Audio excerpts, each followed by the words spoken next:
ঢালিউড নায়িকা মাহিয়া মাহি মাঝে মধ্যেই ভিন্ন ভিন্ন সাজে সামাজিক যোগাযোগ মাধ্যমে হাজির হন।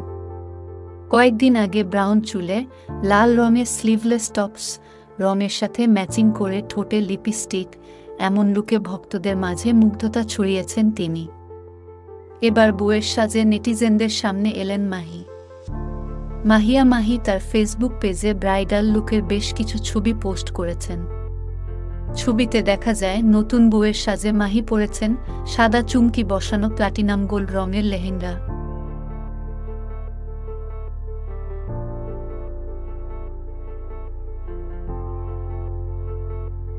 এ সময় আলোচিত এ নায়িকা পোশাকের রঙের সঙ্গে মিলিয়ে পড়েছেন নেকপিস, দুল, টিকলি, রতনচূড় আর চুড়ি। লেহেঙ্গার ওড়না ডান হাতে পেঁচিয়ে নিজেকে অনন্য রূপে এনে ক্যামেরায় পোজ দিয়েছেন মাহি। রোজার ঈদে মুক্তি পাওয়া সিনেমা রাজকুমার এ সুপারস্টার শাকিব খানের মায়ের চরিত্রে দেখা যায় এই অভিনেত্রীকে।